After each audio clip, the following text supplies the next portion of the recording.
Shalom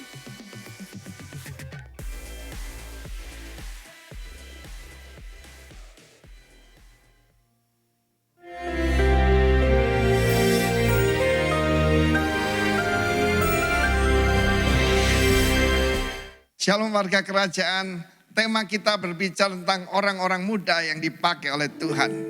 Ada seorang muda yang luar biasa tapi jarang diceritakan, yaitu Jonathan bin Saul. Seringkali kalau kita bicara melawan orang Filistin, selalu yang diceritakan bahkan di sekolah minggu, Rocky dan sebagainya adalah David anak Isai. Tapi kita lihat di sini dalam 1 Samuel 14, dia yang memulai peperangan melawan tentara Filistin. Dan jangan lupa ayat sebelumnya dikatakan orang Israel tidak punya senjata.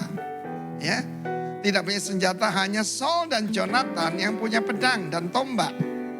Dan saat itu dia berkata kepada seorang yang lebih muda lagi, ya, yang masih remaja, yaitu his armor bearer. Saya percaya Jonathan masih muda waktu itu, karena dia ya contemporary daripada David, kurang lebih ya usia 20 karena dia sudah jadi tentara. David lebih muda. Tetapi yang pembawa senjatanya ini ternyata yang lebih muda lagi. Jadi jangan anggap mau dianggap rendah sekalipun kau muda. Dan dia berkata, mari kita menyeberang. Mari kita tantang tentara Filistin. Sementara yang lain sedang sembunyi. Tuhan sedang memberikan spirit semacam Jonathan dan pembawa senjatanya, his armor bearer. Dan saat itu saudaraku, Filistin ada di seberang sana. Dan untuk pergi ke sana harus yaitu naiki tebing yang sangat tinggi dan sangat berbahaya sekali. Dan di situ ada 2 lamping gunung di mana saudaraku itu lorong yang sempit dan itu tempat yang baik untuk duel. Dan apa yang terjadi? Dia berkata pada pembawa senjatanya, nanti kalau orang Filistin berkata, naiklah kemari. Itu hal yang paling bodoh yang bisa dilakukan seorang tentara. Itu tanda bahwa Tuhan telah memberikan kemenangan pada kita. Apa yang hilang daripada kita? Holy boldness. Daring. Apa yang saya belajar dari Bapak rohani saya? Saya dulu is armor bearer. Dan dia sangat daring, sangat berani, sangat bold. Dan itu yang saya belajar dari beliau. Dan pada saat itu, yang anak muda ini berkata, apa saja yang engkau katakan, aku pokoknya sepakat. Dia seperti bayangannya. Dan apa yang terjadi saudaraku, mereka mengalahkan tentara Filistin. Dan saat itu 20 orang tentara Filistin bersenjata lengkap. Saudara bisa bayangkan kalau dari gambar di belakang ini, ya betul-betul dia cuma punya pedang dan 1 tombak saudara. Dan armor bearer-nya yang membawa perisai. Perisai gambaran faith, iman. Dan anak muda ini ikut membunuh yaitu 20 tentara Filistin tadi. Apa akibatnya? Mereka semua mengalami kegoncangan luar biasa. Bahkan bumi bergoncang. Saya heran kisah ini kok jarang diceritakan. Dan hari ini saya ceritakan pada saudara bahwa Tuhan sedang akan memakai Jonathan dan the armor bearer itu. Kenapa namanya gak disebut? Put your name kepada dia. Karena itu cari seorang pemimpin rohani yang punya holy boldness, keberanian karena benar, keberanian karena kekudusan. Belajar pada dia, jadi bayangannya. Dan kamu akan mengalami dipakai oleh Tuhan secara luar biasa. Apa pesan moral daripada tentara dari cerita ini? Jonathan tidak cerita pada Saul, pasti dilarang. Gila kamu, itu mereka bersenjata lengkap, kita gak punya apa-apa. Tetapi dia berkata, orang Filistin adalah tidak berhak untuk dapat kemenangan. Filistin artinya imigran. Dan dia berkata, Filistin yang tidak bersunat. Dia berkata, aku masih muda. Tetapi aku bersunat artinya aku punya perjanjian dengan Allah pencipta langit dan bumi, yang berkuasa atas langit dan bumi, dan Allah yang memberikan kemenangan. Saudara yang kasih Tuhan, maybe gereja Tuhan dalam keadaan seperti ini, tidak banyak yang punya senjata, yaitu firman Tuhan. Dalam hidup ini yang kita butuhkan adalah kuasa daripada firman Allah. Dan saya percaya pada saat itulah hati daripada tentara Filistin jadi gentar. Sehingga mereka mengajukan yaitu Goliat untuk bertempur dalam 1 Samuel selanjutnya 16 dan selanjutnya. Tetapi dimulai kemenangan daripada Jonathan bin Saul. God bless you. Jadilah armor bearer yang baik. Haleluya. Amin. Shalom, selamat pagi semuanya. Selamat pagi untuk yang ikut online bersama dengan kami. Mari kita bangkit berdiri, kita akan mengucap syukur buat kebaikan Tuhan. Karena 1 Tesalonika 5 ayat 8 mengatakan mengucap syukur dalam segala hal. Sebab itulah yang dikehendaki Allah di dalam Kristus Yesus bagi kamu.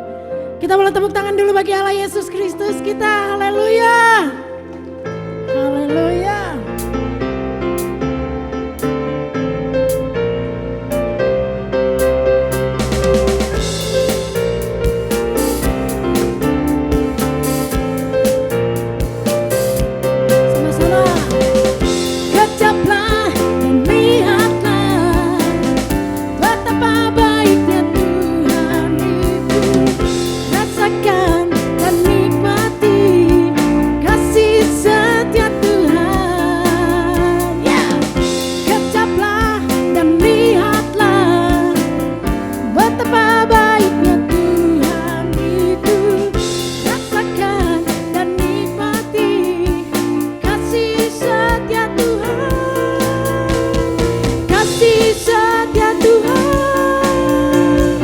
Syukur bagimu Tuhan, segala hormat bagimu Tuhan, Allah yang mengasihiku, Allah yang memeliharaku. Syukur bagimu Tuhan, segala hormat bagimu Tuhan, Allah yang mengasihiku, Allah yang memeliharaku selamanya.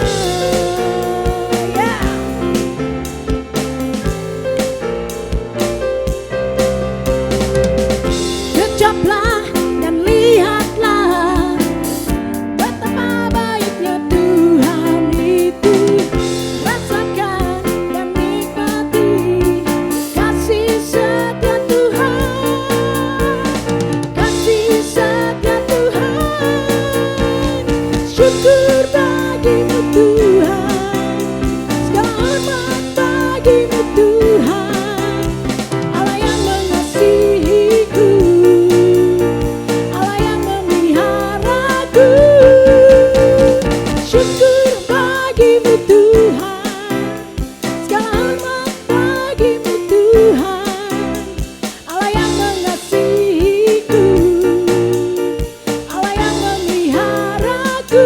Katakan sekali lagi, syukur bagimu Tuhan, segala hormat bagimu Tuhan, Allah yang mengasihiku, Allah yang memeliharaku, Allah yang mengasihiku, Allah yang memeliharaku, Allah yang mengasihiku, Allah yang memeliharaku selamanya. Haleluya. Dia Allah yang dahsyat, Allah yang hebat dalam hidup kita. Amin. Haleluya. Pengucapan syukur kita hanya bagi Dia. Amin. Dia hebat, Dia dahsyat.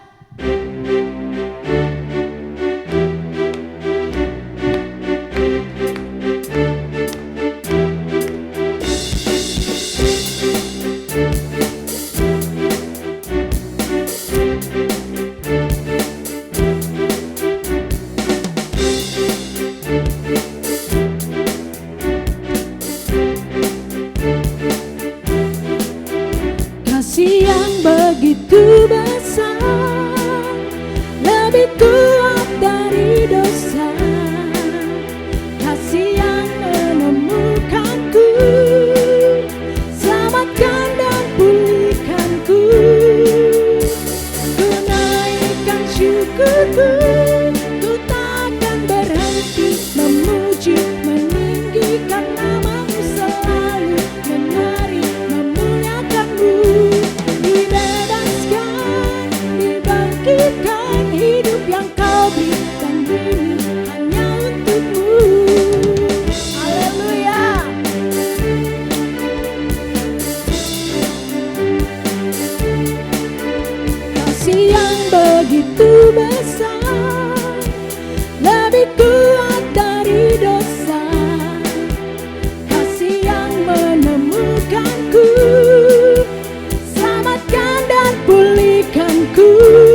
syukurku, ku naikkan syukurku, ku takkan berhenti memuji, meninggikan namamu, selalu menari, memuliakanmu.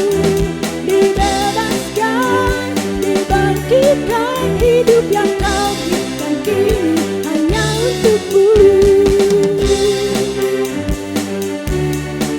Takkan berhenti meninggikan namamu, haleluya. Dibebaskan, dibangkitkan, hidup yang kau berikan kini hanya untukmu. Dan kini hanya untukmu. Sekali lagi kita beri tepuk tangan yang meriah untuk Tuhan kita. Dia layak dipuji, amin saudara. Saya persilakan Anda duduk sebentar karena saya mempunyai beberapa pengumuman. Gimana kabar Anda hari ini? Anda baik-baik saja? Saya ada beberapa pengumuman saudara. Yang pertama, minggu depan adalah 4th of July weekend. Saya mundur sedikit nih, nggak kelihatan beberapa orang. Nah, minggu depan adalah 4th of July weekend. Jadi saya dengar ada banyak orang yang akan berpergian. Nah, kalau Anda nggak berpergian kemana-mana, kita akan mencoba melakukan ibadah di luar lagi, saudara. Memorial Day kemarin kita mencoba untuk melakukan ibadah outdoor service, tapi hujan. Nah, jadi sekali lagi buat Anda yang akan berpergian, saya berdoa Anda akan mengalami sukacita, Anda akan menikmati masa-masa bersama dengan keluarga Anda dan teman-teman Anda. Tapi kalau Anda nggak kemana-mana, kita akan ada ibadah outdoor service di FDR Park jam 10 pagi, saudara. Ini akan menjadi pertemuan informal, nyantai-nyantai, saudara. Jadi nggak perlu nggak seperti ibadah biasa. Jadi sekali lagi akan ada makanan, akan ada minuman. Anda datang aja, nanti tepatnya saya akan SMS seperti biasa, saudara. Saya akan kasih tahu detailnya. Kita akan ada di lot mana, kita akan ada di sisi yang mana. Nah, ngomong-ngomong soal SMS, kalau saya boleh minta tolong, mungkin Anda bisa keluarin telepon Anda. Sambil Anda keluarin telepon Anda, sambil Anda lihat di layar di depan ini, saudara. Ada sedikit, kami sebagai gereja mempunyai hadiah untuk Bapak, Ibu, dan teman-teman semua. Jadi Anda bisa saksikan di video di depan sana, dan Anda sambil keluarin siapin telepon Anda. Kita mempunyai hadiah untuk Anda. Silakan.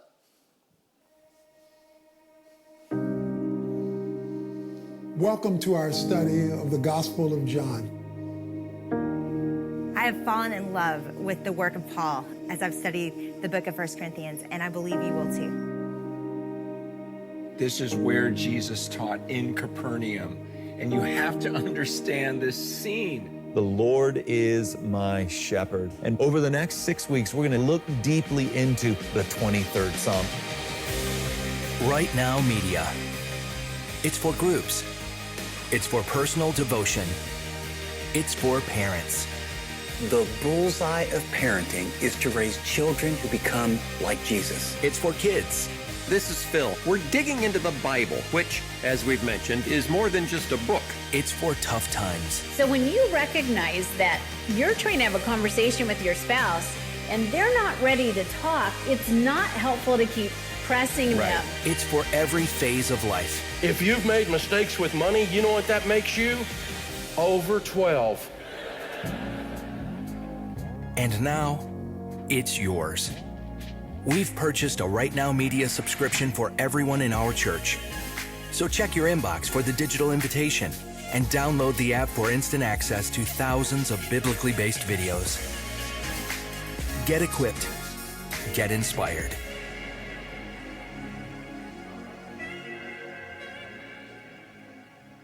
Oke, Bapak, Ibu, dan saudara semua, berapa banyak dari Anda di sini yang punya Hulu atau Netflix atau Amazon Prime, saudara? Sekarang adalah zamannya streaming, saudara. Ya kan, kita nonton, kalau dulu kita nonton TV, setiap Selasa jam 7 malam acara ini akan ada. Tapi sekarang semuanya on demand, ya kan? Kita mau nonton kapan aja, di mana aja kita bisa.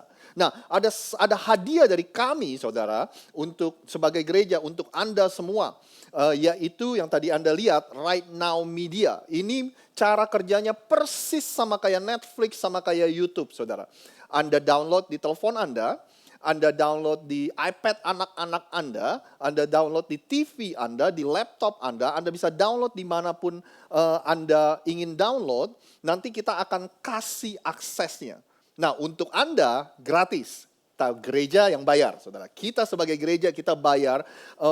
Visi dari saya dan kerinduan saya adalah gini, saudara.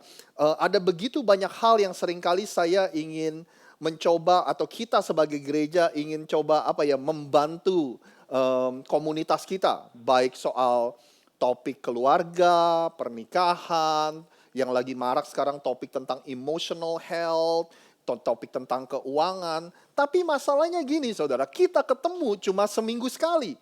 1 tahun kita ketemu cuma 52 kali, saudara. Ada begitu banyak topik-topik yang saya pikir bisa membantu kita untuk bertumbuh.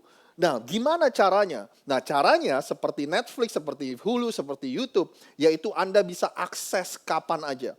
Di dalam sana ada banyak video-video singkat 2 menit, 3 menit, Anda dalam perjalanan kerja, perjalanan Anda 15 menit, Anda bisa pasang beberapa video untuk membantu Anda. Nah, ada begitu banyak konten-konten yang negatif hari-hari ini, saudara. Kita berpikir sebagai gereja bagaimana kita, how can we give a life-giving content? Bagaimana kita bisa memberikan konten yang positif, yang membawa kehidupan Anda menjadi lebih baik, kehidupan saya menjadi lebih baik, bagaimana caranya? Nah, oleh sebab itu saya minta Anda untuk SMS nama dan email Anda ke nomor tersebut, saudara.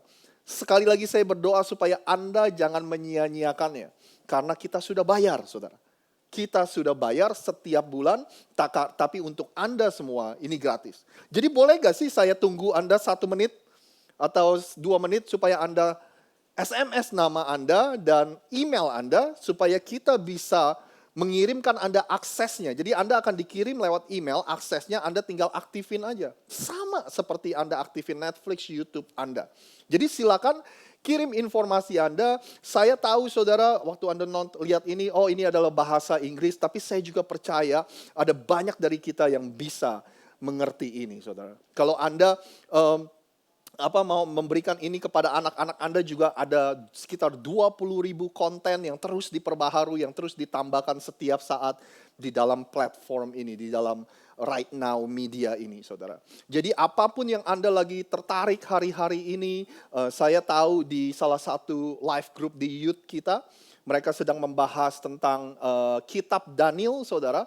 Nah, mereka bisa pakai resources atau bisa pakai video yang dari sana. Jadi saya menganjurkan kepada Anda, seringkali kita rindu untuk belajar banyak hal dan seringkali mungkin kita berkata kapan ya gereja membicarakan soal ini, dan Anda kali ini bisa belajar mengakses sendiri. Saya berdoa sekali lagi Anda pakai resources ini, kita subscribe, kita gereja sudah membayar setiap bulan supaya Anda bisa menerima ini dengan gratis. Kadang-kadang kalau di gereja itu kan kita kan suka nggak tahu, saudara, ya kan, apakah anak ini terlalu kecil untuk bahan ini, apakah anak ini bahan ini terlalu muda untuk anak seumur ini. Nah, kalau ada platform ini, semuanya bisa tepat sasaran. Anda bisa mengakses topik yang Anda mau akses, ya kan, dengan sendirinya. Jadi saya berdoa Anda akan memakai resources ini. Dan kalau sudah, saya ingin mengucapkan terima kasih. Minggu depan saya akan umumkan lagi.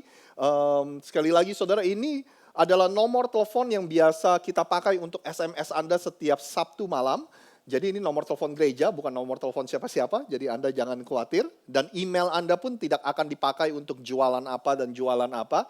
Ini khusus untuk platform ini, saudara. Untuk membantu Anda punya akses kepada hal ini. Nah, jadi semua Anda punya 5 iPad di rumah, Anda bisa download semuanya aplikasinya, Anda bisa aktifin, ya kan? Anda punya 3 TV di rumah, 4 TV, semua TV Anda yang bisa download aplikasi, Anda bisa dapatkan.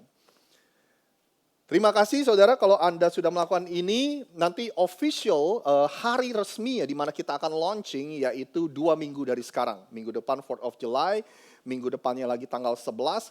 Nah, itu adalah hari resmi di mana kita launching. Semua email yang saya punya, kita akan submit ke mereka. Dan minggu siang setelah Anda pulang gereja, Anda bisa cek email Anda dan dia akan kasih link dan Anda tinggal aktifin aja. Jangan lupa buat anak-anak juga ya. sesuai dengan umur mereka, mereka bisa mengakses semua yang ada di sana. Udah gitu aja saudara pengumuman hari ini. Saya tahu agak panjang pengumumannya. Mungkin satu hal lagi yang saya mau ingatkan kepada Anda. Saya pernah mengumumkan kepada Anda bahwa Gereja Rock akan membuka lokasinya yang ke-7. Kita udah ada di 6 kota, yang ke-7 nanti akan ada di kota Houston, Texas yang akan dimulai bulan Juli nanti. Nah, kita sebagai gereja berkomitmen untuk dalam 1 tahun ke depan untuk mengambil bagian dalam mereka memulai dan merintis gereja, saudara. Jadi Anda, impact Anda, pengaruh Anda, pemberian Anda tidak hanya terbatas dengan apa yang terjadi di lokal-lokal sini. Anda juga memberi kepada apa yang kita lakukan di Indonesia, tapi Anda juga memberi kepada apa yang kita lakukan di state-state yang berbeda, saudara. Jadi sekali lagi terima kasih atas pemberian Anda. Kita sejak pandemik tidak lagi mengedarkan kantong persembahan, tapi kita punya kotak di belakang sana. Kalau Anda ingin berikan persembahan, Anda tinggal masukkan ke kotak persembahan waktu Anda pulang atau waktu Anda datang. Jadi kita akan menaikkan satu pujian lagi, setelah itu kita akan mendengarkan firman Tuhan. Terima kasih, saudara.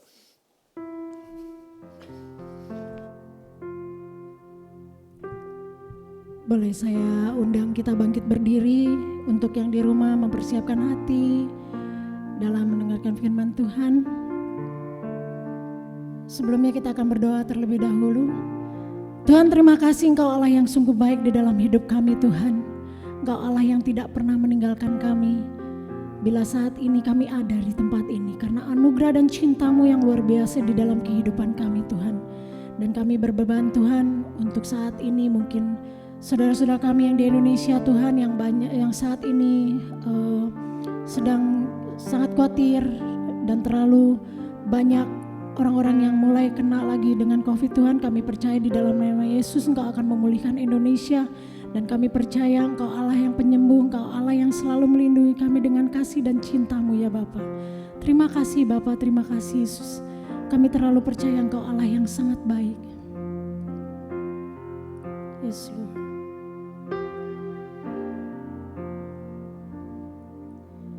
Yesus, Kau sungguh baik. Yesus, nama-Mu indah. Yesus, ku cinta Kau selalu. Ku tinggikan, ku agungkan selamanya. Yesus, Kau sungguh baik. Yesus, nama-Mu indah.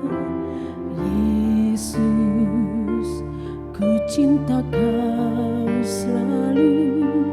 Ku tinggikan, ku agungkan selamanya. Ku mau memuji-Mu, ku selalu puji-Mu. Ku mau menyembah-Mu, ku selalu sembah-Mu. Kau yang layak terima semua pujian, kemuliaan hanya bagi Tuhan. Kau terlalu luar biasa dalam hidup kami ya Tuhan. Yesus, Kau sungguh baik.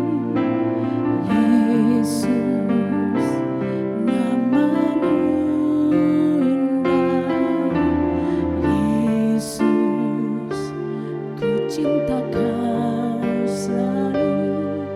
Ku tinggikan, ku agungkan selamanya. Ku mau memuji-Mu, ku selalu puji-Mu. Ku mau menyembah-Mu, ku selalu sembah-Mu. Kau yang layak terima semua pujian, kemuliaan hanya bagi Tuhan. Ku mau memuji-Mu, ku selalu puji.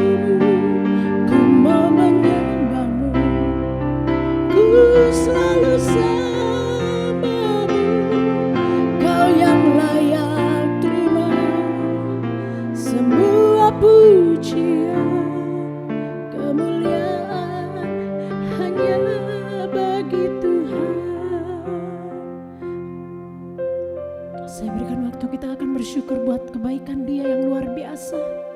Terima kasih Tuhan. Terima kasih Allah. Kau terlalu dahsyat di dalam hidup kami Tuhan. Bila di luar sana Tuhan, banyak yang merasakan khawatir, kami percaya Engkau Allah yang selalu tidak pernah mendengar, dan Engkau selalu Allah yang selalu dengar setiap jeritan, tangisan, dan keluhan mereka Tuhan. Engkau Allah yang bukan meninggalkan kami. Engkau Allah yang bukan mendengarkan setiap apapun jeritan kami. Dunia ini Tuhan, kami percaya Engkau Allah yang melihat, Engkau Allah yang memegang dunia ini Bapa. Terima kasih Yesus. Terima kasih Tuhan. Kau terlalu baik. Kau sangat baik di dalam hidup kami. Terima kasih Tuhan Yesus.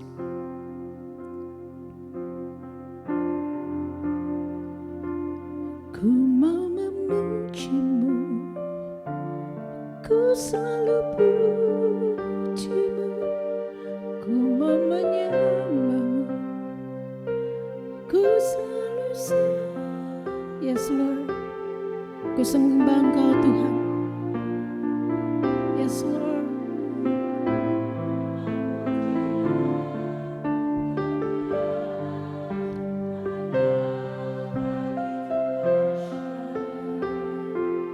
Ku mau memuji-Mu,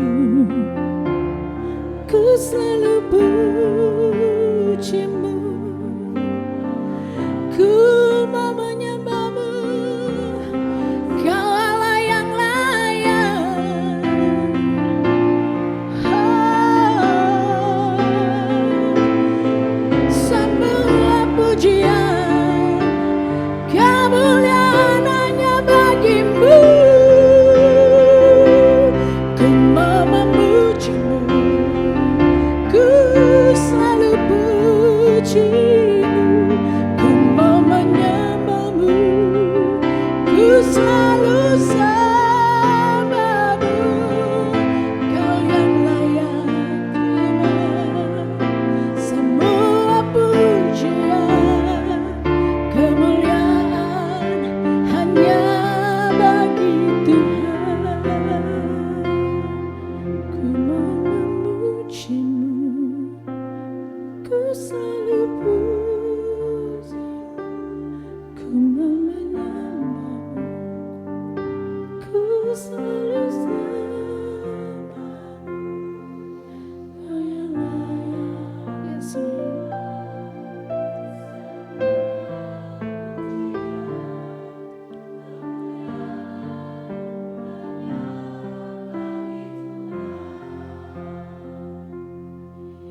Kau yang layak terima semua pujian, kemuliaan hanya bagi Tuhan.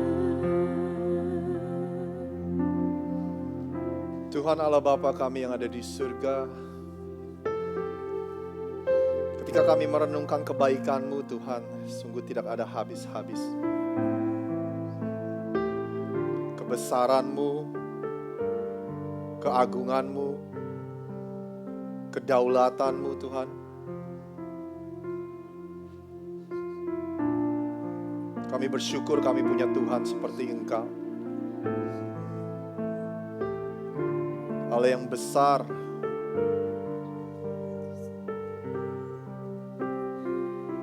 Allah yang setia, sekalipun ketika kami tidak setia. Allah yang selalu mengasihi kami, walaupun seringkali kami melupakan Engkau Tuhan. Terima kasih Tuhan, terima kasih. Terima kasih Tuhan. Kau sungguh layak menerima segala pujian, kehormatan dan kemuliaan. Tuhan, pada hari ini kami bersyukur kami boleh berkumpul di sini sebagai gereja-Mu. Kami juga bersyukur untuk orang-orang yang beribadah bersama dengan kami melalui online. Kami bersyukur atas kesempatan yang diberikan.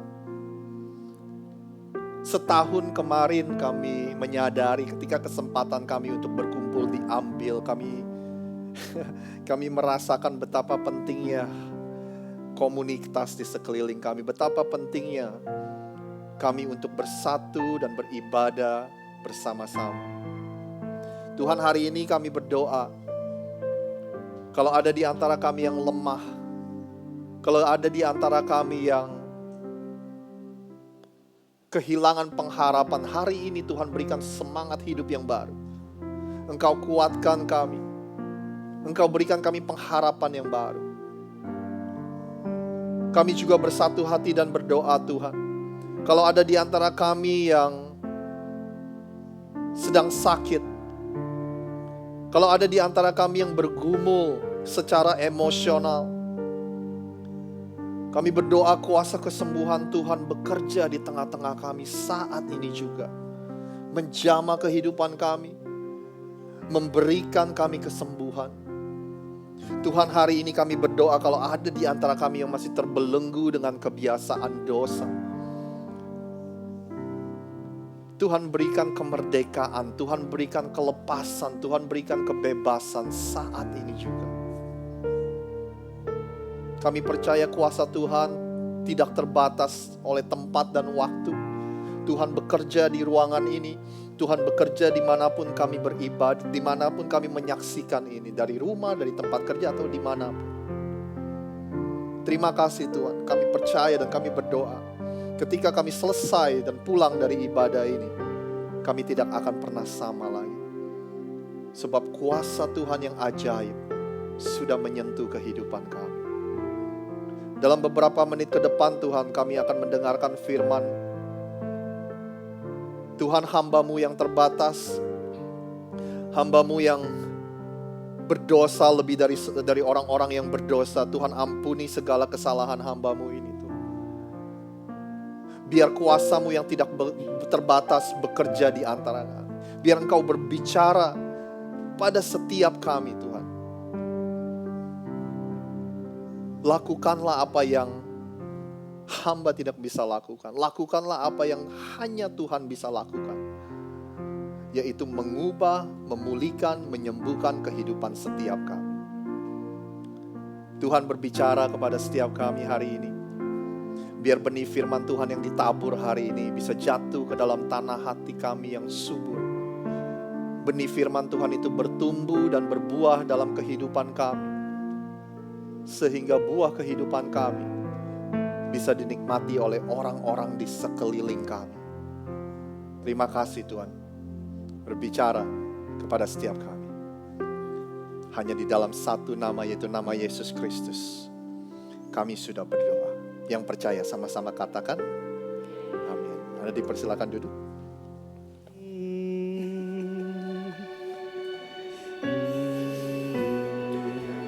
How was dance today?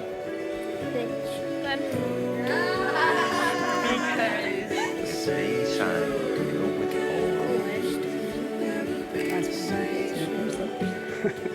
your trip. Ya.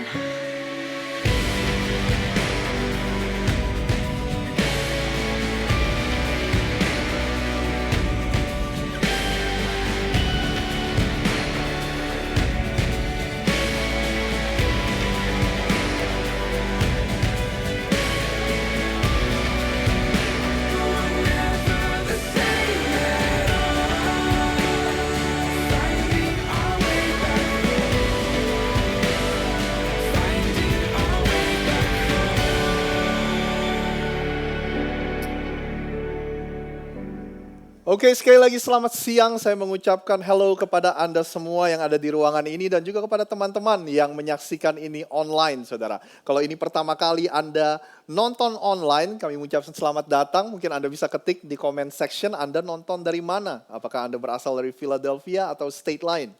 Dan tentu saja buat Anda semua yang ada di ruangan ini, kalau Anda pertama kali hadir di sini, perkenalkan nama saya Rosid. Saya dipercayakan oleh jemaat setempat dan oleh pemimpin untuk menjadi gembala dari gereja Rock yang ada di kota Philadelphia ini. Nah, seperti yang Anda lihat di video tadi, saudara, di gereja ini kita sering menyebutnya ini serial khotbah, di mana kita pilih topik dan kita bicarakan dalam beberapa minggu.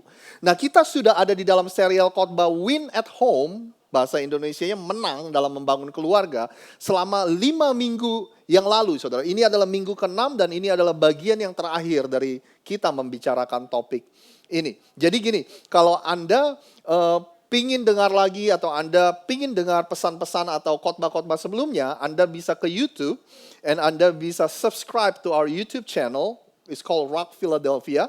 Jadi mungkin dalam 5 tahun terakhir ya, semua video ada di sana. Jadi Anda bisa tinggal pilih, kita bagi secara topik-topik yang berbeda, seri-seri khotbah yang berbeda. Jadi Anda tinggal search aja Rock Philadelphia dan Anda akan menemukan video-video dari minggu-minggu sebelumnya, saudara. Nah, hari ini menjadi bagian yang terakhir dari kita membicarakan topik tentang keluarga. Saya rasa topik tentang keluarga ini, ada banyak orang yang tertarik, saudara, tentang topik ini. Kenapa? Karena pada akhirnya kita semua pingin berhasil untuk membangun keluarga. Anda setuju gak kira-kira? Ya kan? Saya coba, saudara, ke Amazon.com. Ini adalah toko buku online yang terbesar di dunia mungkin. Dan saya coba search topik tentang parenting and relationship and family. Ini hasil yang saya dapat. Mungkin Anda nggak bisa lihat di ini, tapi di pojok sana, saudara, waktu saya search, yang keluar adalah ada 70.000 buku yang ditulis. Ada 70.000 resources yang ditulis tentang topik relationship, keluarga, dan parenting, saudara. Ya kan? Nah, tapi uniknya dan menariknya gini. Alkitab, kalau Anda baca Alkitab, paling cuma ada hitungan tangan kita, saudara. Berapa ayat yang ditulis tentang topik keluarga dan tentang topik membesarkan anak, saudara. Nah, kalau kita sebagai orang Kristen, tentu aja kita ingin tahu dong apa yang Alkitab katakan. Ya kan, karena Alkitab itu penting buat kita sebagai pengikut Yesus. Kita percaya itu adalah tulisan dan perkataan Tuhan. Firman Tuhan. Tapi gimana kalau Alkitab tidak menyebut tidak ada banyak ayat yang membicarakan tentang membesarkan anak, tentang keluarga, dan sebagainya. Kadang-kadang tuh kita orang Kristen lucu ya. Kita sering membuat ungkapan-ungkapan yang yang bias atau ungkapan umum yang sebenarnya nggak terlalu jelas, saudara. Nah, salah satu yang kita sering sebut adalah gini, saudara. Orang Kristen. Kita bilang gini, oh ini tuh Alkitabiah, oh ini tuh tidak Alkitabiah. Oh, saya tuh ingin hidup saya dibangun atas landasan Alkitab, gitu, saudara. Nah, pertanyaannya, kita pernah baca Alkitab nggak? Di dalam situ kan ada banyak hal. Benar nggak sih, saudara? Begitu juga dalam urusan keluarga, kita sering bilang gini nih, oh saya ingin membangun keluarga saya yang Alkitabiah. Saya ingin membesarkan anak-anak secara Alkitabiah, gitu, saudara. Nah, maksudnya apa gitu ya? Kadang-kadang makanya kita sering bikin komen-komen yang terkadang kita tanpa memikir panjang lebar membuat komen-komen seperti itu. Anda tahu gak kalau di Alkitab ini ada begitu banyak orang-orang yang sama seperti Anda dan saya. Mereka ada orang-orang yang jauh dari sempurna. Cuma ada satu sosok yang sempurna di Alkitab, yaitu Yesus. Yang lainnya semuanya berantakan seperti kita, saudara. Sinners, orang berdosa seperti kita. Kalau Anda bilang Anda mau membangun keluarga Anda seperti misalnya siapa tokoh di Alkitab, Abraham. Ya kan? Kita kan bilang kita mau sesuai dengan Alkitab. Anda tahu gak Abraham itu gak bisa punya anak sama istrinya. Dia tidur sama pembantu perempuannya. Anda mau membangun keluarga Anda seperti siapa? Nabi Nuh. Anda tahu gak Nabi Nuh? Dia mabok dan dia telanjang di depan anak-anaknya. Anda mau membangun keluarga seperti siapa? Raja Daud. The greatest king of Israel. Raja yang terhebat dari sejarah bangsa Israel. Bahkan sampai hari ini, saudara. Anda tahu gak Raja Daud itu punya banyak istri? And his family is so dysfunction, keluarga Daud begitu berantakan, saudara. Anaknya itu saling bunuh. Bahkan pemerkosaan terjadi di dalam keluarga, bahkan mereka berebutan kekuasaan, saudara. Nah, pertanyaannya gimana maksudnya kalau kita mau bangun keluarga kita secara alkitabiah, saudara. Bahkan orang tua Yesus, waktu Yesus umur 12 nih, mereka sekeluarga pergi ke kota Yerusalem untuk merayakan salah satu hari raya orang Yahudi. Pas mereka selesai, mereka pulang, di tengah perjalanan mereka baru ingat orang tuanya. We left Jesus. Anaknya ketinggalan, anaknya sendiri, saudara. Ya kan, speaking of a good parenting. Papa mamanya Yesus aja meninggalkan anaknya, saudara. Tapi gini, kayaknya saya tahu maksud Anda. Kalau Anda bilang, saya ingin membangun keluarga saya secara alkitabiah. Saya tahu maksud Anda. Ya kan? Mungkin Anda berpikir saya ingin membangun keluarga saya berdasarkan nilai-nilai dan prinsip-prinsip yang ditulis di dalam Alkitab. Nah, hari ini sebagai penutup dari apa yang kita akan bicara, apa yang sudah kita bicarakan dalam beberapa minggu terakhir tentang keluarga, saya ingin berikan Anda 3 hal. Saya ingin sharing kepada Anda 3 hal. Mudah-mudahan kita akan selesai on time, saudara. Yang pertama, 3 hal ini saya sebut dengan 3G, saudara. Bahasa Inggrisnya 3G, growth, give, and grace. Ada 3 hal yang Anda perlu ketahui tentang keluarga, saudara. 3G. Ini adalah kesimpulan dari apa yang kita sudah bicarakan dalam beberapa minggu beberapa minggu terakhir. The first G is what I call growth atau bertumbuh. Growth. Boleh gak Anda katakan bersama-sama saya? Bertumbuh. 1, 2, 3. Bertumbuh. Saudara. Keluarga adalah tempat di mana kita bertumbuh bersama-sama. Bukan cuma secara fisik, tapi bertumbuh dalam soal karakter. Dalam soal kehidupan kerohanian kita. Makanya kalau Anda coba cari ayat-ayat tentang keluarga, tentang membesarkan anak, Anda nggak akan menemukan banyak ayat-ayat di Alkitab tentang itu. Tapi kalau Anda cari ayat-ayat di Alkitab tentang membuat karakter kita bertumbuh, membuat kehidupan kerohanian kita bertumbuh, maka Alkitab penuh dengan ayat-ayat seperti itu. Anda nangkap maksud saya, saudara? Salah satunya apa yang ditulis Paulus. Saya akan bacakan dalam 2 terjemahan, saudara. 2 Korintus 7 ayat 1. Ini yang ditulis seperti biasa di Alkitab Anda. Saudara-saudaraku yang terkasih, yang kekasih. Karena kita sekarang memiliki janji-janji itu, marilah kita apa, saudara? Menyucikan diri kita. Dari semua pencemaran jasmani dan rohani, dan dengan demikian menyempurnakan kekudusan kita dalam takut akan Allah. Menyucikan diri kita. Terjemahan bahasa Indonesia masa kininya dia bilang gini, saudara-saudara yang tercinta, semua janji itu ditujukan kepada kita, Anda dan saya kita. Oleh sebab itu hendaklah kita membersihkan diri dari segala yang mengotori jiwa raga kita. Hendaklah kita takut kepada Allah supaya kita dapat hidup khusus dengan Dia dengan sempurna. Paulus mengajak kita semua, saudara. Bukan cuma anak-anak kita loh. Kita sebagai orang tua, sebagai suami, sebagai mama, sebagai papa, saudara. Untuk terus bertumbuh. Kata yang dia pakai untuk terus menyucikan diri kita. Untuk terus ada dalam proses pertumbuhan, saudara. Pertumbuhan yang akhirnya membuat kita dewasa, kita menjauhi pencemaran, hal-hal yang mencemarkan jiwa dan raga kita, jasmani dan rohani kita. Pertumbuhan yang pada akhirnya kita meninggalkan karakter-karakter buruk kita dan kebiasaan-kebiasaan buruk kita. Ini adalah proses seumur hidup yang Tuhan sedang bawa kita. Setiap hari kita terus disempurnakan. Setiap hari kita terus dibentuk oleh Tuhan. Anda masih bersama saya, saudara? Ya. Anehnya gini, saudara. Menariknya gini di dalam keluarga. Ini maaf nih, ini yang kena pria lagi nih, saudara. Tapi saya juga pria, jadi nggak apa-apa ya. Biasa para ayah, biasa para suami, karena kita adalah otoritas di dalam keluarga, karena kita adalah pemimpin di dalam keluarga, kita berpikir gini, saya sudah selesai bertumbuh. Nah, yang lain di dalam keluarga perlu bertumbuh. Istri saya perlu berubah, istri saya butuh lebih baik, anak-anak saya butuh lebih bertumbuh, anak-anak saya butuh lebih baik. Tapi kita suami, kita udah selesai proses pertumbuhan kita, saudara. Mungkin di sini nggak ada ya, saudara ya.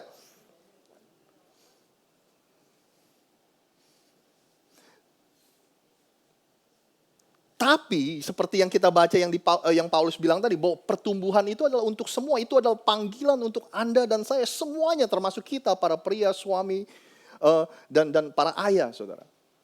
Semua di dalam keluarga selalu ada dalam proses pertumbuhan. Nah, seringkali kita sadar ya bahwa tugas kita sebagai orang tua yaitu untuk membantu pertumbuhan anak kita. Kita sebagai orang tua untuk mendewasakan anak kita, kita sadar akan peran itu ya. Pernah gak Anda mikir bahwa jangan-jangan Tuhan memakai anak kita untuk membantu pertumbuhan kita, orang tuanya, saudara? Pernah gak sih? Pernah gak kita mikir, jangan-jangan kehadiran anak kita itu dalam hidup kita, Tuhan pakai mereka untuk mendewasakan kita, saudara?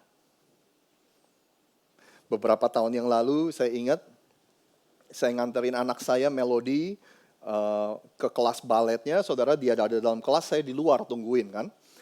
Terus saya pikir, oh ya udah, sambil nunggu saya ingin telepon ini, saudara, ingin telepon T-Mobile karena ada nomor telepon yang saya perlu cancel. Nah, saya telepon, singkat cerita saya telepon. Waktu saya bilang saya mau cancel, customer service ini bilang gini, saudara. Oh, kalau enggak kita suspend aja ya nomornya ya. Jangan di cancel, suspend itu kayak di nonaktifkan sementara gitu, saudara. Oh, saya bilang enggak, saya mau cancel. Sama gak sih saya cancel sama suspend? Terus saya bilang gini, kalau misalnya Anda pingin tahu apakah orangnya ini akan pakai lagi nomornya atau enggak, saya bilang enggak, orang ini udah pulang ke Indonesia. Jadi nomor ini enggak akan diaktifin, jadi tolong di cancel. Tapi dia ulang-ulang lagi, saudara, mau di suspend, mau apa. Nah, saya kan mikirnya gini, kalau nanti di suspend terus tiba-tiba aktif secara otomatis, saya harus bayar gak gitu? Nah, dengan kata lain cerita percakapan yang tadinya saya pikir singkat dan sederhana itu berlarut-larut. Akhirnya anak saya udah selesai kelas baletnya, saya masih ditelepon sama orang ini, kita naik mobil, kita nyupir, saya pasang headset dan saya masih ngomong sama orang ini, saudara. Akhirnya pendeta juga manusia, saudara. Saya kehabisan kesabaran saya. Dan customer service ini saya mulai teriak-teriakin di dalam mobil, saudara. Begitu saya tutup, saya lihat kaca, anak perempuan saya ngeliatin saya begini. Ada apa, Daddy? Katanya. Pernah gak sih Anda menyesal, saudara? Melakukan sesuatu di depan anak Anda, saudara? Rasa I feel really bad. Saya sangat menyesal. Yang pertama saya ini wanita di telepon saya udah teriak-teriakin. Yang kedua yang lebih parah lagi, saya melakukan itu di depan anak saya, saudara. Pernah gak Anda berpikir, bukan hanya tugas orang tua yang membantu pertumbuhan anak-anak kita, tapi Tuhan juga bisa memakai anak-anak kita untuk mendewasakan dan membantu kita bertumbuh. Berapa banyak dari kita sebagai orang tua, saudara, karena kita sadar anak-anak kita memperhatikan gerak-gerik kita, karena kita sadar anak-anak kita memperhatikan apa yang kita katakan, perbuatan kita menjadi lebih berhati-hati, kita menjadi lebih sabar, kita menjadi lebih sadar diri akan kata-kata yang kita pakai, saudara, tindakan yang kita lakukan. Jangan-jangan itu cara Tuhan untuk membantu pertumbuhan karakter kita. Ada amin, saudara? Amsal bilang gini, besi menajamkan besi, orang menajamkan sesamanya. Terjemahan lain katakan gini, sebagaimana baja mengasah baja, begitu pula manusia belajar dari sesamanya. Besi menajamkan besi, baja mengasah baja, kita semua bisa belajar satu dengan yang lain. Ayat ini nggak pernah bilang gini, saudara.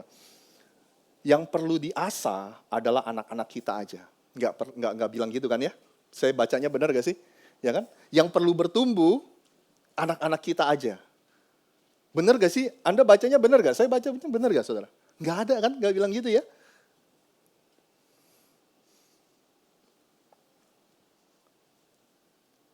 Kira-kira kita perlu akui gak saudara? Bahwa sebenarnya nggak ada yang lebih bisa mempertajam kita. Nggak ada yang bisa lebih membuat kita bertumbuh selain keluarga kita. Benar gak sih saudara? Nggak ada yang lebih bisa menguji kesabaran kita. Seperti anak-anak kita menguji kesabaran kita saudara. Seperti suami istri menguji kesabarannya masing-masing. Jadi makanya kalau Anda menyadari ini dan Anda mengizinkan diri Anda dan saya untuk dibentuk dan diasah dan dipertajam, maka kita akan bertumbuh saudara. Kalau Anda nggak suka dengan komunitas gereja tertentu, Anda tinggal pindah gereja, benar gak sih? Kalau Anda nggak suka pekerjaan Anda, teman kerja Anda, bos Anda tinggal pindah kerja. Nah kalau kita nggak suka sama keluarga kita kemana saudara? Masa kita cari keluarga lain? Masa kita pindah? Cari istri lain, cari suami lain saudara? Benar gak sih saudara? Nah makanya keluarga adalah tempat di mana kita dipertajam, diasah, dan dibantu pertumbuhan kita. Termasuk kita para orang tua. Saudara mau tahu gak penghalang terbesar dari pertumbuhan Anda dan saya, terutama dalam soal karakter, adalah pernyataan atau kalimat ini saudara. Well, that's just the way I am. That's the biggest stumbling block. Bahasa Indonesianya, ya memang saya udah seperti ini. Itu penghalang terbesar dari pertumbuhan kita. Saya udah sering bilang ini di live group. Kalau sebenarnya orang-orang pengikut Yesus nih, ini sebenarnya paling gak boleh kita ngomong begini saudara. Karena kan kita tahu semakin hari itu kita disempurnakan, benar gak sih saudara? Semakin hari setiap hari kita ada dalam proses pembentukan. Nah kalau kita bilang seperti ini artinya kita nggak mau dibentuk. Saudara. Memang saya akui ada dua sisi dari pernyataan seperti ini. Benar gak sih saudara? Well, that's just the way I am. Dengan kata lain, iya benar. Ini adalah Anda gitu. Dengan segala keunikan, dengan karunia Tuhan, dengan talenta yang Tuhan berikan, kepribadian yang Tuhan kasih. Iya, emang ini Anda. Ini yang diberikan Tuhan. Tapi biasanya ketika kita mengucapkan hal tadi, well this is just the way I am, saya seperti ini. Biasanya itu lebih ke ini saudara, lebih ke apa ya? Lebih ke ini, saya nggak bersedia untuk bertumbuh, saya nggak bersedia untuk berubah, saya nggak bersedia untuk merubah cara berpikir saya saudara. Sisi lainnya adalah seperti itu, ya kan? Marah-marahnya, keras kepalanya, kasarnya, saudara. Well, this is just the way I am. Ya kan? Tapi anehnya gini, saudara. Kadang kita bilang gini, ya saya udah seperti ini. Dengan kata lain apa? Kita mau semua orang di sekeliling kita menerima kita apa adanya. Benar kan ya kalau kita bilang, well saya udah seperti ini. Ya kan? Mama saya dulu ngomongnya seperti ini, papa saya dulu cara ngomongnya seperti ini, ya udah saya seperti ini. Anehnya kita mau semua orang menerima kita apa adanya, tapi begitu kita lihat sekeliling kita bilang kamu harus berubah, kamu harus berubah, kamu harus berubah, anakku harus berubah, istriku harus berubah, suamiku harus berubah. Orang lain disuruh menerima kita apa adanya. Tapi kita nggak mau menerima orang apa adanya, saudara. Sekali lagi di sini nggak ada, saudara, kayaknya, saudara. Jadi keluarga itu adalah tempat di mana kita saling bertumbuh. Setiap anggota keluarga membantu pertumbuhan anggota keluarga yang lain. Yang kedua, yang kedua, ini yang disebut dengan gift. Tadi growth, pertumbuhan, yang kedua adalah gift, saudara, hadiah. Anda boleh bantu saya katakan bersama-sama, hadiah 1, 2, 3, hadiah.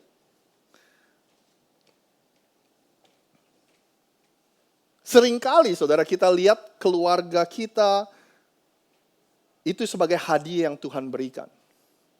Suami lihat istrinya sebagai hadiah yang Tuhan berikan, istri lihat suaminya sebagai hadiah yang Tuhan berikan. Anda masih melihat pasangan Anda sebagai hadiah yang diberikan oleh Tuhan? Atau ujian yang diberikan oleh Tuhan? Nah, tapi yang sering kita nggak pikir, saudara, bahwa kita nggak melihat kewajiban sebagai orang tua atau kewajiban sebagai suami atau istri itu hadiah, saudara. Kadang bahkan ada orang yang melihatnya sebagai beban. Yang kita sering gak lihat adalah tanggung jawab itu sebagai hadiah dari Tuhan. Peran yang diberikan sebagai suami, istri, anak paling tua, anak tengah, anak paling kecil, saudara. Ternyata peran itu juga adalah hadiah dari Tuhan. Saya akan bagikan kepada Anda apa yang saya maksud dengan ini, saudara. Paulus bilang gini di Roma 8 ayat 29 dan 30. Sebab semua orang yang dipilihnya dari semula orang itu termasuk Anda dan saya. Kalau Anda lihat kata mereka itu membicarakan tentang Anda dan saya, saudara. Sebab semua orang yang dipilihnya dari semula, mereka juga ditentukannya dari semula. Untuk menjadi, apa saudara? Serupa dengan gambaran, untuk menjadi serupa dengan Kristus, untuk menjadi serupa dengan Yesus. Supaya ia, anaknya, menjadi yang sulung di antara banyak saudara. Dan mereka, Anda dan saya ditentukannya dari semula. Mereka itu juga dipanggilnya. Anda yang sudah ditentukan dari semula, Anda juga dipanggil. Mereka yang dipanggilnya, dan mereka dipanggilnya, mereka juga akan dibenarkannya. Dan mereka yang dibenarkannya, mereka itu akan dimuliakannya. Dengan kata lain gini, Paulus bilang, bahwa semua dari kita, sebelum fondasi dunia ini didirikan, Tuhan sudah memilih Anda dan saya. Tuhan sudah memanggil Anda dan saya. Kita ini dipilih untuk menjadi apa, saudara? Untuk menjadi seperti Kristus, seperti anaknya Yesus. Jadi kalau Anda mau tahu tujuan terpenting dalam hidup Anda dan saya, itu menjadi seperti Kristus. Kalau Anda mau tahu tujuan terpenting keluarga Anda, itu adalah untuk saling membantu supaya menjadi seperti Kristus, saudara. Dengan kata lain, anggota keluarga kita adalah alatnya Tuhan supaya anggota keluarga ini saling membantu, saudara. Untuk menjadi seperti Kristus. Nah, kalau kita nggak hati-hati, di tengah kesibukan kita sebagai keluarga, target keuangan kita, impian kita, ambisi kita, karir kita, kita kelupaan akan tujuan ini. Tujuan yang mulia ini, menjadi seperti Kristus. Membantu anak-anak kita menjadi seperti Kristus. Membantu istri dan suami kita menjadi semakin hari semakin seperti Kristus. Biasanya kita sebagai orang tua, paling kita mempunyai salah satu dari tujuan ini untuk anak kita. Jadi seperti mama papa, atau jangan jadi seperti mama papa. Biasanya cuma dua itu doang target kita, saudara. Kalau karir kita bagus sebagai orang tua, be like us. Ya kan, ikutin jejak mama papa. Tapi kalau misalnya kita, yang sering kali kita katakan di sini adalah gini, saudara. Ini saya sering dengar ya. Jangan seperti mama papa, sekolah nggak selesai, ya kan? Buat kesalahan di sini, buat kesalahan di situ. Gitu. Jadi biasanya cuma ada dua hal ini aja yang kita dorong anak kita, jadi seperti kami, atau jangan jadi seperti kami. Nah, di pikiran anak-anak kita juga sama, saudara. Dalam pikiran mereka, suatu hari kalau saya punya keluarga, karena saya dibesarkan dengan baik oleh orang tua saya ingin membesarkan anak-anak saya seperti mama papa saya membesarkan saya. Atau di pikiran seorang anak kebalikannya. Kalau nanti saya punya keluarga sendiri, saya nggak mau melakukannya seperti dulu mama papa saya melakukan. Mama papa saya nggak memberikan saya kebebasan untuk memilih. Mama papa saya is very controlling, selalu mencoba mengendalikan segala sesuatu, gitu, saudara. Nah, biasanya cuma dua hal itu aja. Tapi pada akhirnya yang kita perlu ingat adalah bahwa ini bukan tentang anak kita ini mau anak kita jadi apa, saudara. Atau kita nggak mau anak kita ini menjadi apa. Karena kita tahu tujuan utama dari setiap kita. Yaitu untuk menjadi semakin hari seperti Kristus, saudara. Yaitu membantu setiap anak-anak kita, setiap anggota keluarga yang ada. untuk menemukan purpose dan tujuan hidup yang Tuhan sudah taruh di hidup kita masing-masing.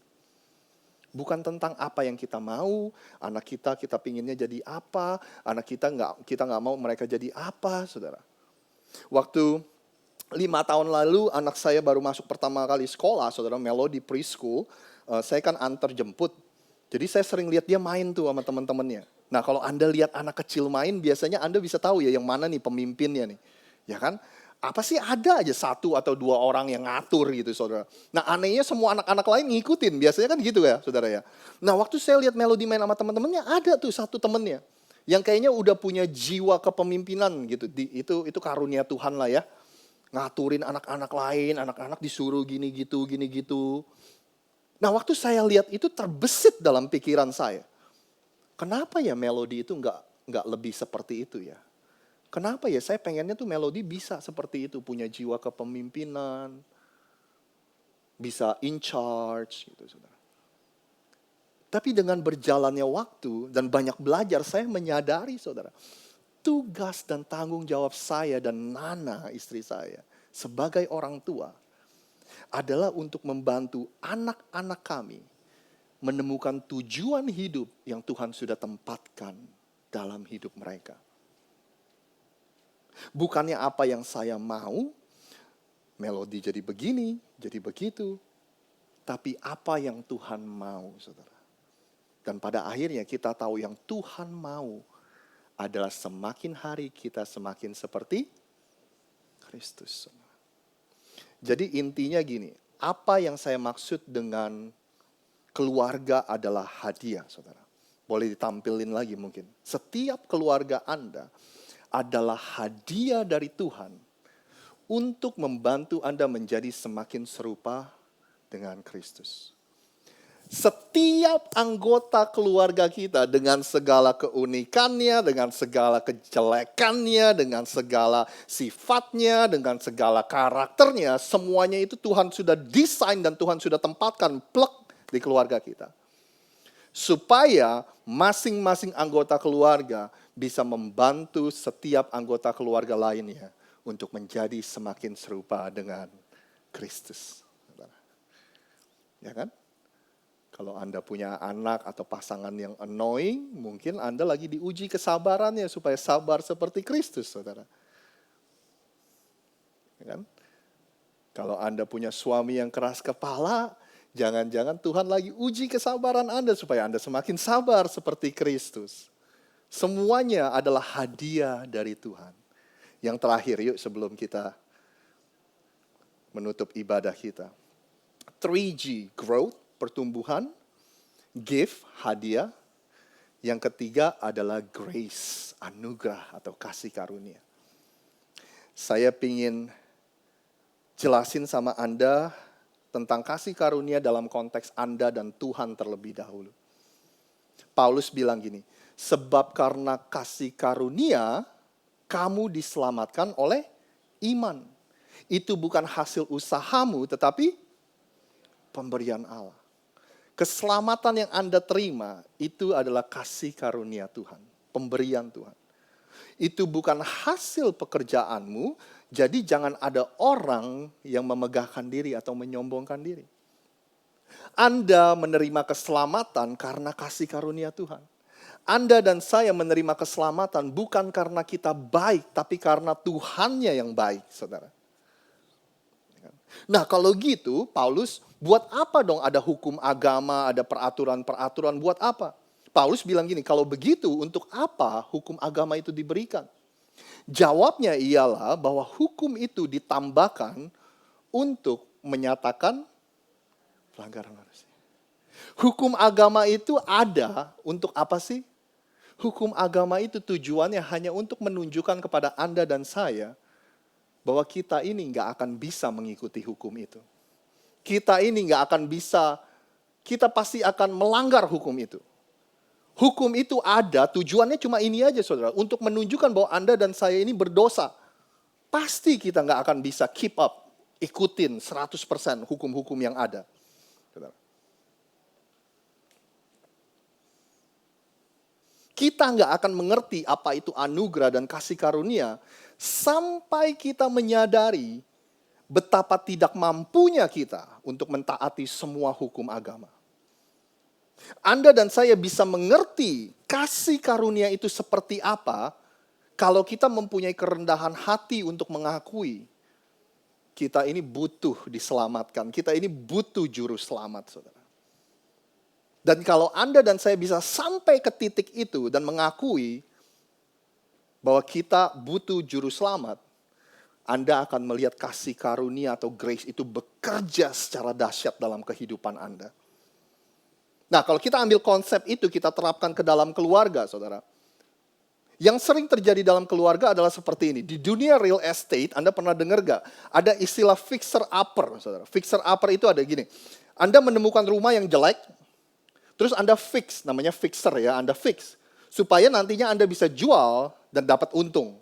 Anda betulin supaya Anda bisa jual dan dapat untung, saudara. Nah, seringkali di dalam keluarga, kita ini mempunyai mental kayak fixer-upper gitu, saudara. Ya kan? Kita melihat istri kita melihat suami kita melihat orang tua lihat anak-anaknya, anak-anaknya lihat orang tuanya. Dalam pikiran kita gini, pokoknya nih harus di fix. Pokoknya harus diperbaiki. Istri saya harus lebih baik, suami saya harus lebih baik, anak saya harus lebih baik. Anaknya bilang, kapan ya ke orang tua saya berubah ya? Semua mentalnya seperti itu, saudara. Padahal Tuhan sudah memberikan contoh sama kita yang kita bisa terapkan ke keluarga kita. Tuhan bilang gini sama kita, Rosid, saya tahu kamu pasti banyak buat salah. Rosid, saya tahu kamu pasti gagal untuk bisa ikutin peraturan hukum-hukum agama. Saya tahu pasti kamu akan melanggar. Tapi kasih karuniaku, Tuhan bilang, selalu tersedia untuk kamu, Rosid.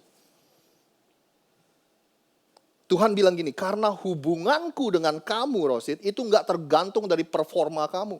Itu nggak tergantung dari dari seberapa baiknya kamu. Tapi tergantung dari seberapa baiknya aku, kata Tuhan. Saya membayangkan, saudara, bagaimana jadinya kalau konsep kasih karunia ini diterapkan di dalam keluarga. Di mana setiap anggota keluarga itu menyadari betapa berdosanya kita, betapa kita ini butuh juru selamat.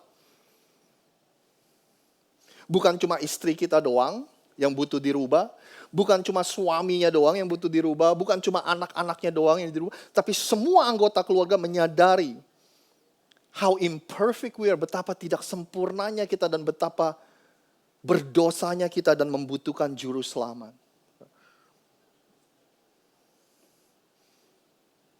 Dan ketika kita sudah merasakan dan udah tahu bagaimana Tuhan itu mengulurkan kasih karunia-Nya sama kita juga dipanggil, disuruh oleh Tuhan untuk melakukan hal yang sama.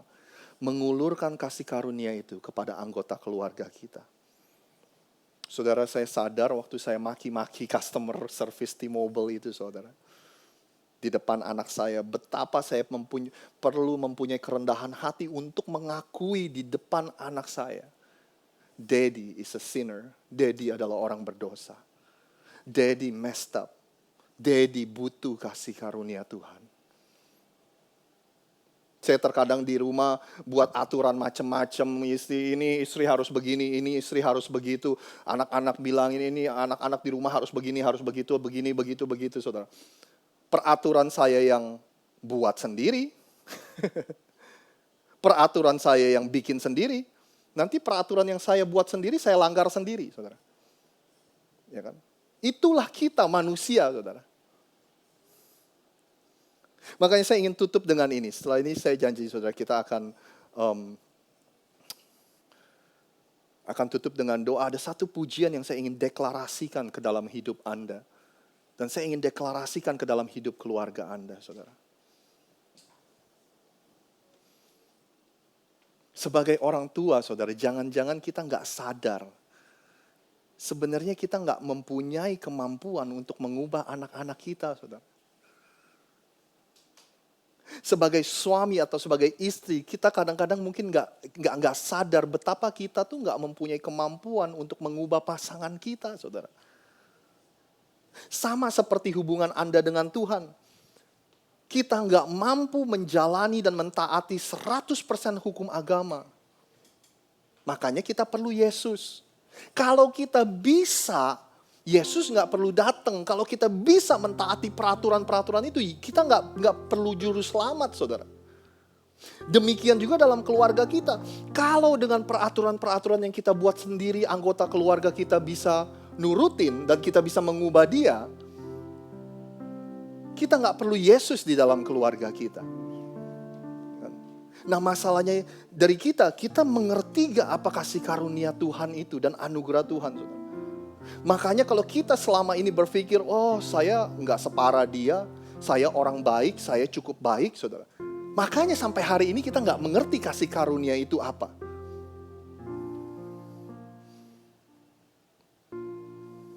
Kalau kita nggak pernah mengizinkan kasih karunia itu mengambil alih keluarga kita, karena kita selalu berpikir, saya mampu ngubah istri saya mampu ubah suami saya mampu ubah anak-anak saya, saudara. Makanya nggak heran kita nggak pernah merasakan kasih karunia Tuhan di dalam keluarga kita. Dan saya berdoa, saudara, ini bukan Anda, tapi ada begitu banyak pasangan suami istri yang hubungannya seperti tawar gitu, saudara. Karena selama ini hubungannya hanya sebatas you need to be better, I need to fix you, I need to fix you, I need to fix you. Saya butuh memperbaiki kamu, saya butuh memperbaiki kamu. Ada banyak hari ini hubungan orang tua anak itu menjadi tawar. Kenapa, saudara? Karena saya mau orang tua saya berubah. Anaknya bilang saya mau anak saya berubah, saudara. Yuk jangan sampai kita lupa, saudara. Selama ini kita adalah orang-orang dan penerima kasih karunia. Bukan di kehidupan kita pribadi aja, tapi di dalam keluarga kita juga adalah penerima kasih karunia. Tuhan ada selalu bersama dengan kita. Selama ini kita perlu ingat kembali, saudara. Bukan karena Anda dan saya yang mampu, tetapi karena Tuhan yang mampu. Amin, saudara. Bukan karena Anda pintar, berpendidikan, dan tahu segala hal. Tapi karena Tuhanlah yang maha tahu, karena Tuhanlah yang bijaksana. Selama ini bukan karena kita setia, tapi Tuhanlah yang setia. Selama ini bukan karena kita yang kuat, tetapi Tuhanlah yang kuat, saudara. Ingat ini, saudara, dalam perjalanan kita membangun keluarga kita, dalam pernikahan kita, kita pasti buat banyak salah. Kita pasti buat banyak salah. Kita pasti gak akan benar melakukan segala hal. Kalau Anda gak ingat apa-apa hari ini, saya mau Anda dengar. Waktu kita gagal, ketahuilah, kasih karunia dan pengampunan Tuhan tersedia untuk kita. Akan ada saatnya Anda capek, saudara. Akan ada saatnya Anda kehabisan kekuatan. Di momen itu ketahuilah, kekuatan dari Tuhan tersedia untuk Anda dan saya. Amin, saudara. Akan ada saatnya Anda gak tahu harus berbuat apa. Tapi ketahuilah, hikmat Tuhan pada saat itu akan tersedia untuk Anda. Hari ini saya ingin melepaskan semua beban yang ada dalam kehidupan Anda. Dan hari ini saya mau ingatkan kepada Anda. Tuhan gak pernah meminta Anda untuk melakukan semuanya. Tuhan hanya meminta Anda dan saya untuk menjadi alatnya Tuhan. Menjadi alatnya Tuhan untuk membantu pasangan kita. Menjadi alatnya Tuhan untuk membantu anak-anak kita. Untuk setiap hari semakin serupa dengan Kristus. Jadi sebenarnya ini bukan pekerjaan Anda. Ini adalah pekerjaannya Tuhan. Pertanyaan untuk Anda dan saya, maukah Anda dan saya menjadi alatnya Tuhan, kepanjangan tangan Tuhan? Boleh saya undang semua untuk bangkit berdiri? Anda boleh pejamkan mata Anda. Saya ingin deklarasikan doa ini kepada hidup Anda, saudara.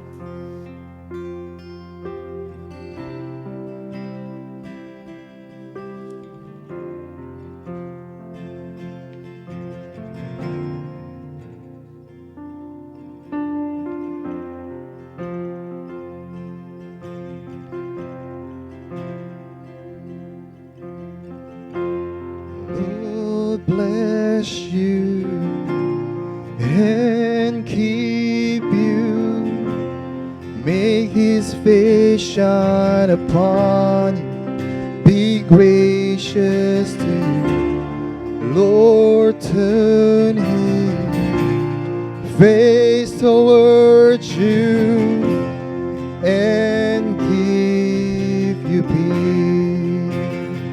Kalau Anda tahu pujian ini, katakan bersama-sama dengan saya.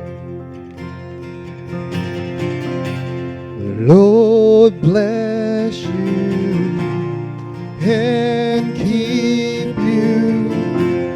Make his face shine upon you. Be gracious to you. Lord turn his face towards you and give you peace. Katakan amin. Amin.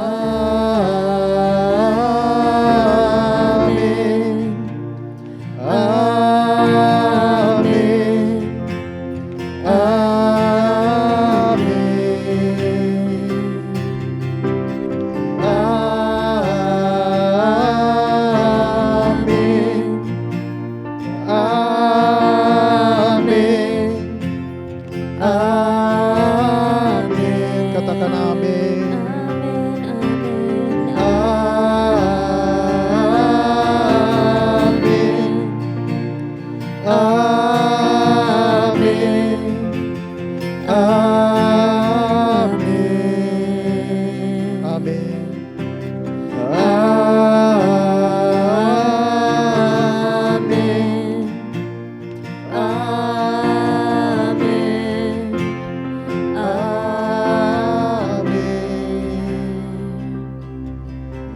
Favor be upon you and 1,000 generations, and your family, and your children, and their children, and their children. May his favor be upon you and 1,000 generations, and your family, and your children. Tuhan, kami deklarasikan hari ini Tuhan, biar pertolongan Tuhan ada di dalam kehidupan kami, dalam kehidupan anak-anak kami Tuhan, di dalam keluarga kami Tuhan.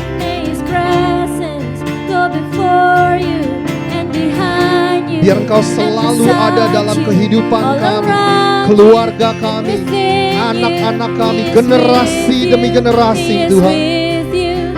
The favor of the Lord, pertolongan Tuhan, kasih karunia Tuhan, setiap hari, setiap saat akan mengikuti kehidupan keluarga kami Tuhan.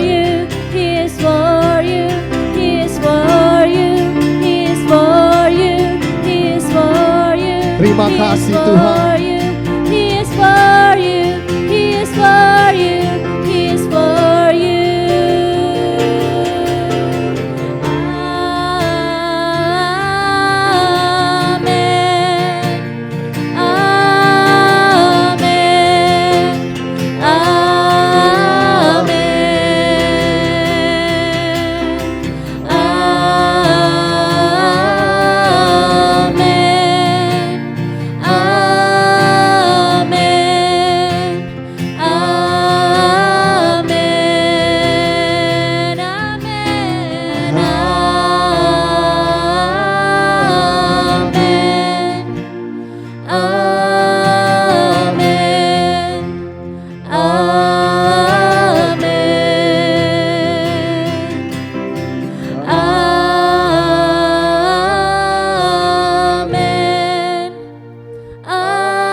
upon you in 1,000 generations, and your family, and your children, and their children, and their children. May his favor be upon you in 1,000 generations, and your children, and your children, and their children, and their children. May his favor be upon you in 1,000 generations, and your family, and your children, and their children, and their children. Tuhan, kami deklarasikan favor Tuhan di dalam kehidupan kami, di dalam kehidupan keluarga kami, di dalam kehidupan anak-anak kami Tuhan, di dalam kehidupan keturunan kami generasi demi generasi. Kami berdoa favor Tuhan, kasih karunia Tuhan selalu menyertai keluarga kami Tuhan. Tuhan, kami mengucap syukur atas kesempatan yang diberikan dalam beberapa minggu terakhir untuk kami belajar tentang menang di dalam membangun keluarga. Tuhan, di saat kami down, di saat kami sedih, di saat kami kehilangan pengharapan, terutama dalam pernikahan kami, dalam kehidupan keluarga, dalam membesarkan anak-anak kami, ingatkan kami semua bahwa Tuhan menyayangi keluarga kami lebih daripada kami menyayangi keluarga kami sendiri. Tuhan mengasihi dan mencintai anak-anak kami lebih daripada kami mencintai mereka. Karena keluarga ini adalah idenya Engkau Tuhan. Engkau sudah merancangkan ini sebelum fondasi dunia ini ada. Oleh sebab itu ajar kami Tuhan untuk belajar apa itu berserah kepada Engkau. Belajar untuk berserah kepada Tuhan dalam menyerahkan kehidupan keluarga kami. Ajar kami untuk berserah di dalam menyerahkan masa depan anak-anak kami ke dalam tangan-Mu ya Tuhan. Hidup kami milik-Mu. Hidup anak-anak kami, masa depan anak-anak kami adalah milik Engkau Tuhan. Engkau berdaulat atas kehidupan kami. Terima kasih Tuhan, Engkau baik. Tidak pernah habis-habisnya kebaikan-Mu dalam hidup kami. Terima kasih atas firman-Mu pada hari ini ya Tuhan. Jemaat Tuhan di tempat ini boleh mengangkat tangan Anda, terimalah berkat Allah Bapa, Putra dan Roh Kudus, berkat terbaik di dalam nama Tuhan Yesus. Tuhan Yesus memberikan kasih karunia-Nya, kebaikan Tuhan, dan segala sesuatu yang baik berasal dari Tuhan akan dicurahkan dalam kehidupan Anda semua dan akan mengikuti Anda sepanjang umur hidup Anda. Terima kasih Tuhan, Engkau luar biasa, dan semua jemaat yang sudah menerima janji Tuhan dan berkat Tuhan sama-sama katakan bersama dengan saya, amin, amin. Terima kasih sudah beribadah bersama-sama dengan kita. Have a great week, God bless you. Untuk Anda yang menyaksikan online, God bless you all, have a great week.